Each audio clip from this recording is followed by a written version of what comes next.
Assalamualaikum warahmatullahi wabarakatuh. Selamat pagi, selamat siang, selamat sore, selamat malam semuanya. Hari ini kita akan membahas tentang energi dan hukum pertama termodinamika. Nah, jadi yang kita bahas di sini nantinya yaitu tentang energi dalam, sistem, kalor, kerja, dan sebagainya. Gitu ya. Nah, jadi yang pertama di sini ada hukum 1 termodinamika.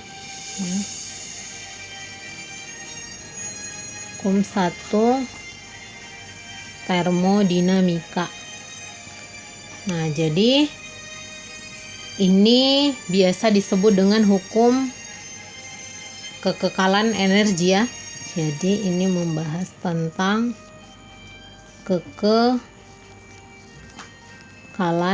energi gitu kan. Nah, yang pertama kita akan membahas tentang energi dalam. Jadi di sistem itu mempunyai energi dalam gitu kan. Jadi sistem punya energi dalam.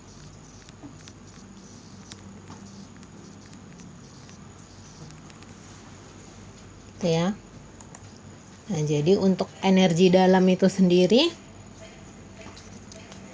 yang pertama energi dalam ini biasanya disimbolkan dengan U ya, atau ada juga yang menyimbolkannya dengan E gitu kan. Nah, delta U atau delta E ini merupakan pertukaran energi antara sistem dan lingkungan, ya kan?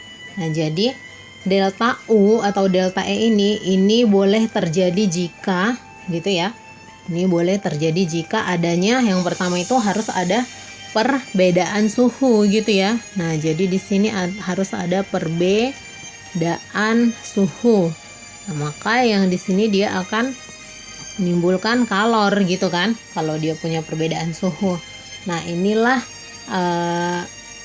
yang menyebabkan terjadinya perubahan energi dalam gitu kan. Nah, kemudian yang kedua, dia harus ada selain perbedaan suhu ya. Jadi dia harus mempunyai apa? Dia harus mempunyai kerja gitu ya, atau W. Jadi selain perbedaan suhu. Nah, jadi di sini harus ada kerja gitu. Nah, kerja di sini boleh kerja apa aja, boleh listrik, boleh volume dan sebagainya gitu kan. Nah, jadi di sini delta U ini merupakan pertukaran energi antara sistem dan lingkungan gitu kan, antara sistem dan lingkungan. Nah, selanjutnya kita bahas sistem gitu ya. Nah, selanjutnya kita akan bahas sistem gitu kan. Jadi kan di sini ada pertukaran antara sistem dan lingkungan. Jadi ada yang disebut dengan sistem, ada yang disebut dengan lingkungan. Nah, sistem itu apa gitu ya. Nah, sistem itu kemarin udah kalian pelajari sekilas ya. Nah, ini saya hapus dulu. Nah,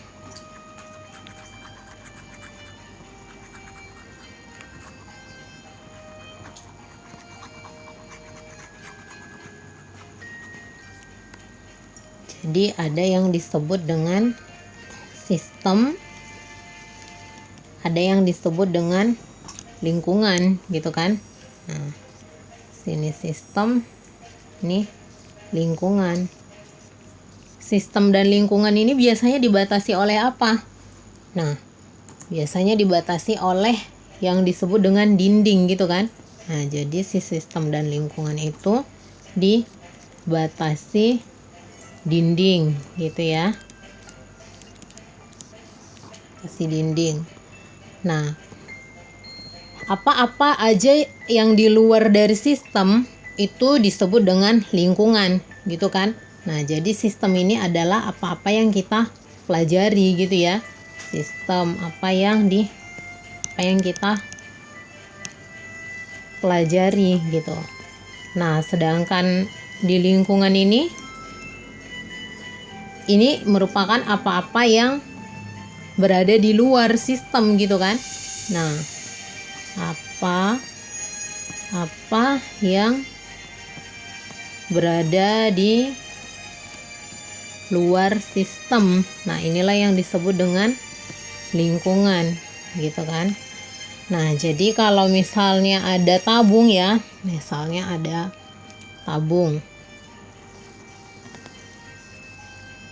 Nah, tabung ini terbuka gitu ya. Jadi tabung ini terbuka. Nah, kemudian di sini ada zat gitu. Nah, di sini ada zat. Nah, apa-apa yang terjadi di dalam tabung ini disebut dengan sistem gitu ya. Nah, apa yang terjadi di dalam tabung gitu ya. Di dalam tabung inilah yang disebut dengan sistem gitu ya. Inilah yang disebut dengan sistem. Nah, selanjutnya jika zat ini tabungnya ini kita buka, maka ada nggak zat yang mengalir gitu? Ada gitu kan. Jadi ada yang menguap gitu kan, ada yang bisa keluar gitu kan. Nah, ada yang menguap, ada yang menguap atau bisa keluar gitu ya dari sistem ini gitu. Nah, kalau misalnya di sini ada tabung lagi, ada tabung kedua gitu kan.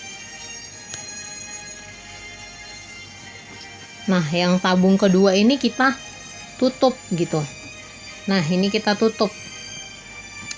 Nah, bisa nggak zat di dalam tabung ini keluar? Ada nggak yang menguap? Bisa nggak keluar? Nah, ini tidak bisa keluar gitu kan. Nah, maka di sini itu ada aliran zat dan aliran energi gitu kan. Aliran energi. Nah, untuk yang tabung pertama, dia punya aliran zat nggak? Untuk tabung yang pertama dia punya aliran zat gitu kan. Nah, karena ini bisa keluar gitu ya. Nah, jadi dia punya aliran zat. Untuk aliran energi dia bisa nggak? Punya nggak gitu? Ada ya. Nah, jadi ada aliran energi di dalam sistem ini gitu kan. Nah, maka di sini ini dia ada. Nah, untuk yang tabung kedua, dia punya aliran zat nggak? Dia tidak punya aliran zat karena ini tadi tabungnya ditutup gitu kan. Untuk aliran energi dia punya gitu ya. Nah, dia punya aliran energi karena di sini masih ada lingkungan gitu kan.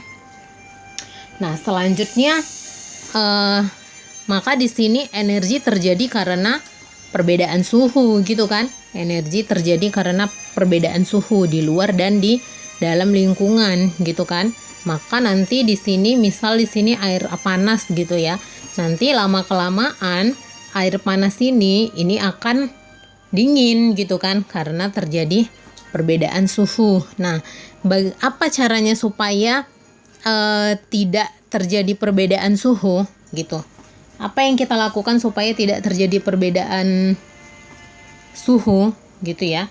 Nah, maka yang kita lakukan adalah dengan mengisolasi ya gitu ya. Nah, jadi air panas itu supaya tidak dingin, ini air panas yang di dalam tabung ini supaya tidak dingin, maka harus kita taruh ke biasanya yang disebut dengan apa? termos gitu ya dalam kehidupan sehari-hari. Jadi kalau di sini ada termos besar, nah maka tabung tadi kita masukkan ke dalam termos ini gitu kan. Nah artinya ini sistem harus diisolasi gitu kan, supaya tidak terjadi perbedaan suhu gitu ya. Nah jadi sistem diisolasi gitu. Nah maka di sini kan ada yang disebut dengan apa di sini, jadi kan di sini kan ada ruang gitu kan. Nah ruang, nah inilah yang disebut dengan vakum gitu kan. Nah disinilah vakum. Nah inilah yang menyebabkan tidak terjadinya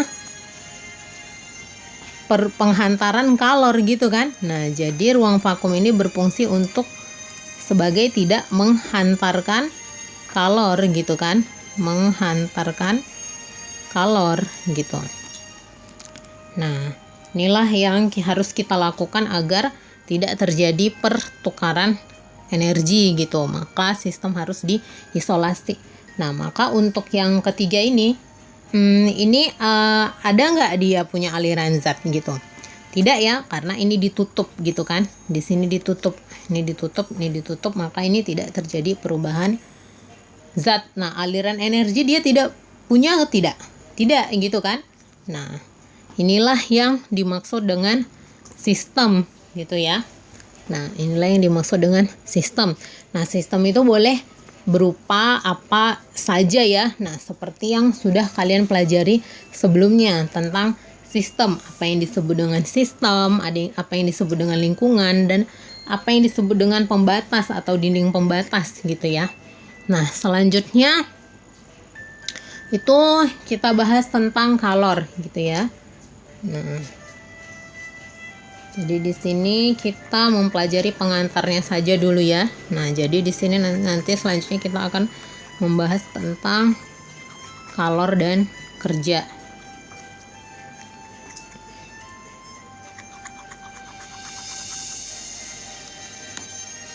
Nah, selanjutnya itu kalor. Nah, kalor ini merupakan energi yang mengalir atau ditransfer jika ada perbedaan suhu antara sistem dan lingkungan gitu kan. Energi yang mengalir atau ditransfer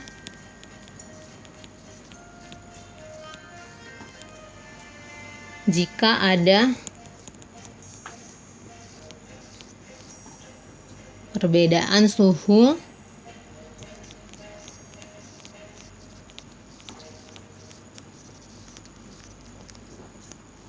antara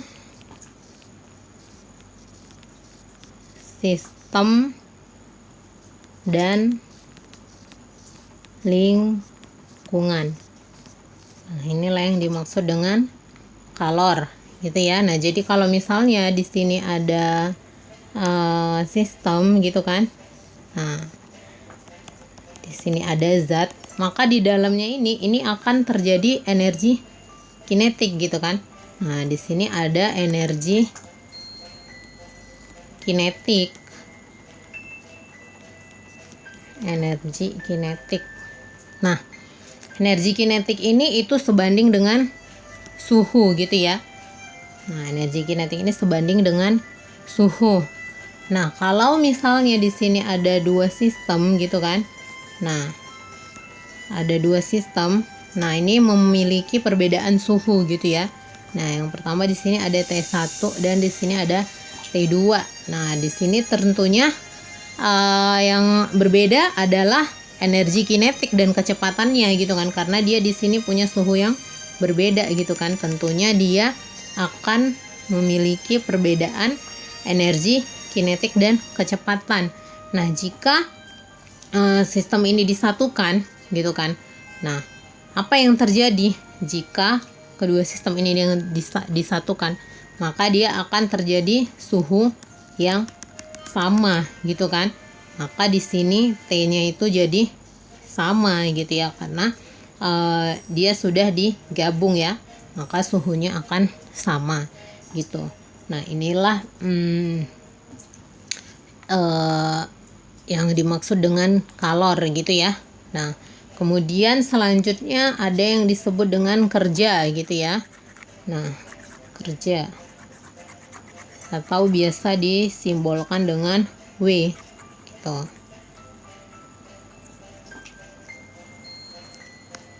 Nah, yang pertama, selanjutnya ini adalah kerja. Nah, biasanya di sini yang dibahas itu tentang kerja volume gitu ya.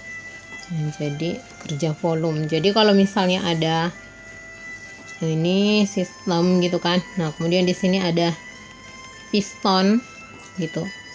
Maka dari dalam sini itu akan ada tekanan gitu kan, menghasilkan tekanan. Nah, dari luar ini juga ada tekanan atmosfer gitu kan, PATM. Nah, gitu. Nah, sama seperti jika misalnya pada tabung reaksi gitu ya. Nah, pada tabung reaksi. Jadi di sini misalnya ada zat gitu kan. Zat ya. Misalnya padat gitu. Nah, kemudian di sini ada tekanan atom ya dari luar, PATM. Nah, maka gas dari luar itu akan bereaksi gitu kan. Misalnya di sini akan berubah menjadi zat padat gitu ya. Misalnya akan berubah menjadi zat padat.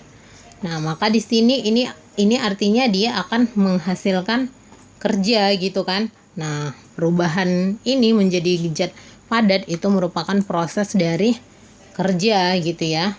Nah, kerja artinya di sini berarti ada perubahan volume gitu kan. Nah, ada perubahan volume di sini. Maka di sini W sama dengan P dikali delta V. Nah, W sama dengan V dikali delta P. Nah, di mana biasanya ini ada perjanjian gitu ya. Nah, jadi Q kalor itu dikatakan positif gitu ya. Nah, jadi Q kalor positif jika energi masuk ke sistem gitu ya. Nah, jadi ini positif jika energi masuk ke sistem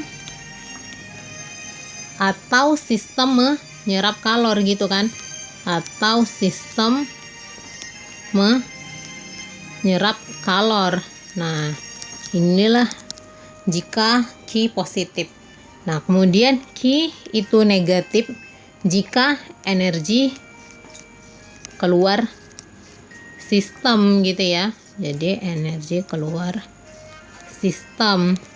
Nah, kemudian untuk kerja begitu juga W. Nah, W ini positif, dia negatif ya. Nah, W negatif jika dilakukan oleh sistem gitu ya. Dilakukan oleh sistem, maka W negatif. Jadi artinya jika kerja itu dilakukan oleh sistem, maka W-nya negatif. Nah, jika kerjanya itu dilakukan pada sistem, maka W-nya positif gitu ya. Nah, jadi ini dilakukan pada sistem gitu. Nah, inilah yang dimaksud dengan kerja. Nah, selanjutnya ada energi dalam gitu ya. Nah, ini saya hapus lagi, kita bahas tentang energi dalam.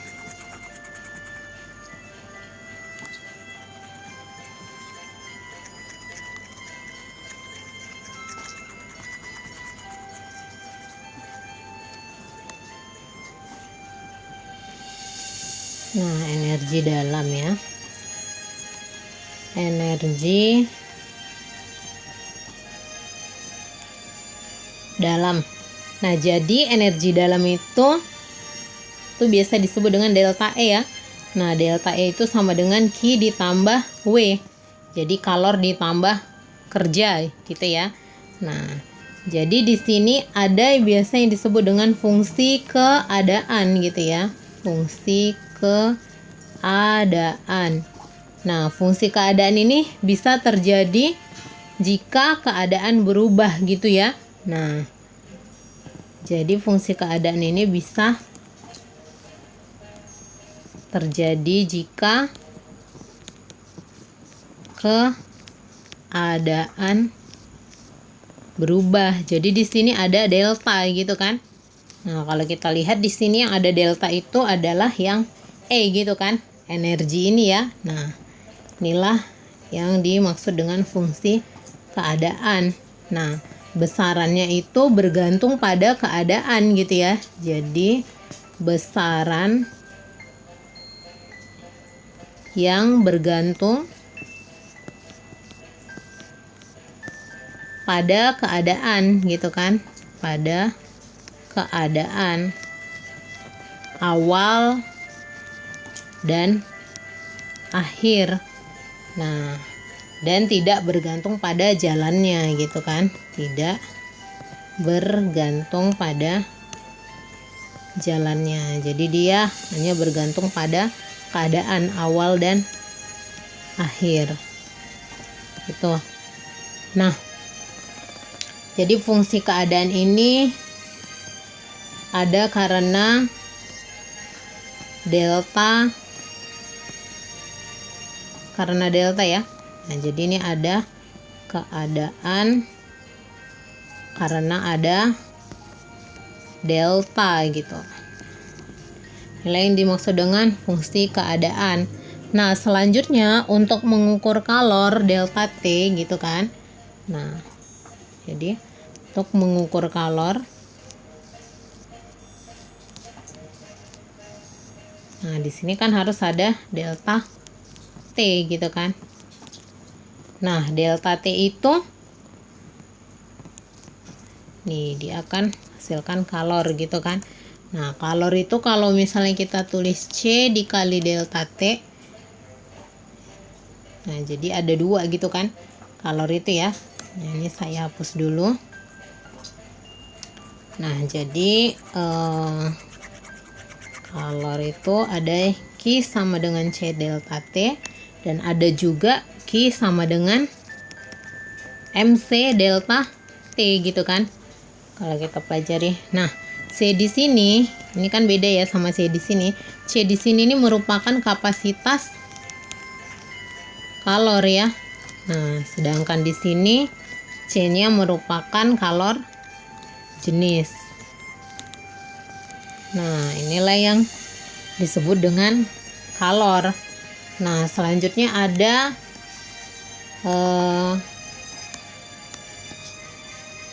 kalorimeter ya. Kalorimeter. Nah, kalorimeter. Nah, jadi di sini ini ada pertama pada tekanan tetap ya. Nah, kalorimeter pada tekanan tetap. Nah, ini biasanya nih kalorimeter biasa.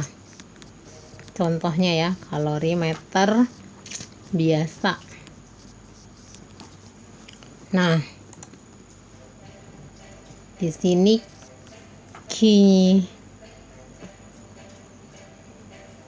Q-nya itu kalornya ini pada tekanan tetap gitu kan. Kalor pada tekanan tetap. Qp itu sama dengan delta H. Nah, delta H ini merupakan perubahan entalpi ya. Perubahan entalpi.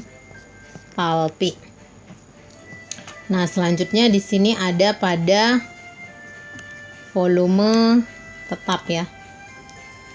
Nah, ada pada volume tetap. Ada pada volume tetap. Nah, di sini contohnya itu kalorimeter bohm. Kalorimeter bohm. Nah, kalorimeter bohm ini biasanya dipakai untuk melihat nilai kalori pada makanan gitu ya. Untuk melihat nilai kalori pada makanan ya. Ini biasanya dipakai kalorimeter bohm gitu ya. Nah, di sini untuk Q-nya, Qv di sini berarti ya. Nih kan, kalau ini kan pada tekanan tetap Qp. Kalau ini pada volume tetap, Qv itu merupakan delta E gitu kan, atau perubahan energi dalam ya. Perubahan energi dalam. Nah, jadi kalau kalorimeter bumi ini itu contohnya yang seperti ini ya. Jadi di sini ada kalorimeter. Kemudian ini nanti ditutup gitu ya. Nah, hubungan antara kedua ini gitu ya.